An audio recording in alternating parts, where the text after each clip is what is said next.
Quando pensamos na Arca de Noé, geralmente imaginamos uma história antiga, quase simbólica.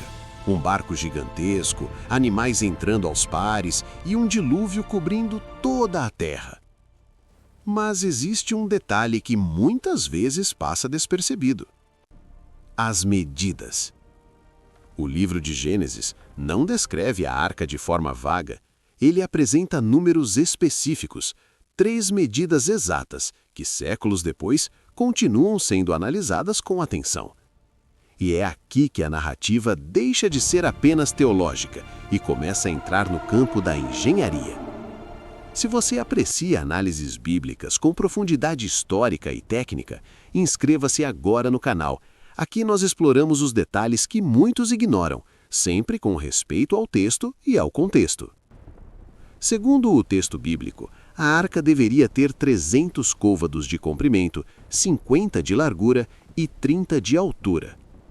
Convertendo essas medidas para o sistema moderno, chegamos a aproximadamente 135 metros de comprimento, 22 metros de largura e 13 metros de altura.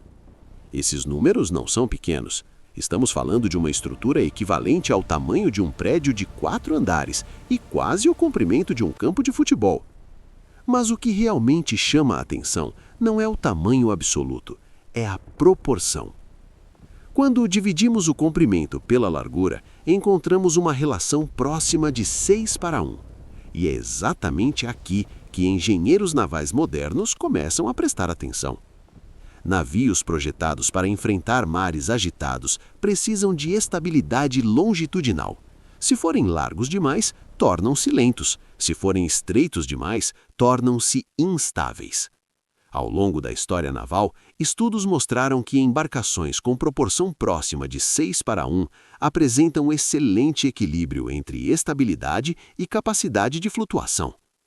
Curiosamente, é exatamente essa proporção que aparece no texto bíblico. Não estamos falando de um formato arredondado ou estilizado. A arca não foi descrita como um navio de navegação rápida, mas como uma estrutura flutuante projetada para sobreviver, não para explorar. Seu formato retangular, muitas vezes criticado por leigos, na verdade favorece estabilidade em águas turbulentas. Ela não precisava cortar ondas, precisava resistir a elas. Essa distinção muda completamente a perspectiva. Outro ponto relevante é o volume interno. As dimensões descritas permitiriam um enorme espaço útil, distribuído em 3 andares. Do ponto de vista estrutural, uma construção desse porte exigiria vigas transversais e longitudinais, criando compartimentos internos que aumentariam a rigidez da embarcação. Esse tipo de reforço estrutural não é exclusivo da engenharia moderna. Técnicas semelhantes já eram utilizadas em construções antigas de grande porte. O texto também menciona o uso de betume para revestimento externo e interno.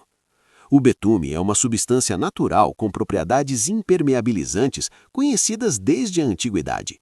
Civilizações antigas já utilizavam materiais semelhantes para a selação de estruturas. Isso significa que, tecnicamente, os materiais necessários para tal construção existiam. Mas surge outra pergunta: e os animais? A imagem popular sugere milhões de espécies embarcando na arca.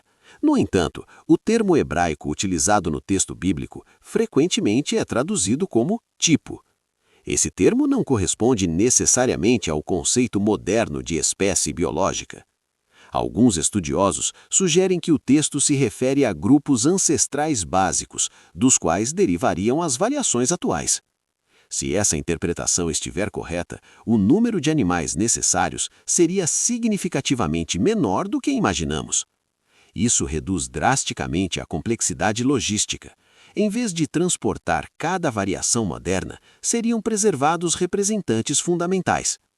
Ainda assim, estamos falando de uma operação extraordinária. Construção manual, sem máquinas, sem tecnologia elétrica, apenas ferramentas rudimentares, madeira resistente e organização. A tradição afirma que a construção levou décadas. Independentemente da perspectiva adotada, histórica, literal ou simbólica, o fato permanece. O texto bíblico apresenta detalhes técnicos específicos, E esses detalhes continuam sendo estudados. Para alguns, a proporção 6:1 é coincidência. Para outros, é evidência de conhecimento avançado. O que torna essa narrativa singular não é apenas sua dimensão espiritual, é a presença de números concretos, medidas exatas, proporções verificáveis e uma estrutura que, analisada sob a lente da engenharia moderna, não parece absurda, mas funcional. A Arca de Noé permanece como um dos relatos mais debatidos da antiguidade, não apenas por sua mensagem de juízo e redenção, mas por seus detalhes técnicos. Talvez a pergunta não seja apenas se ela existiu, mas por que o texto descreve proporções tão específicas e por que, séculos depois, essas proporções continuam fazendo sentido sob análise estrutural. Se essa análise ampliou sua visão sobre o relato bíblico, deixe seu comentário dizendo o que mais chamou sua atenção: a proporção, a construção ou a logística. E inscreva-se para acompanhar os próximos estudos, onde vamos explorar outras construções descritas nas Escrituras que continuam intrigando especialistas até hoje.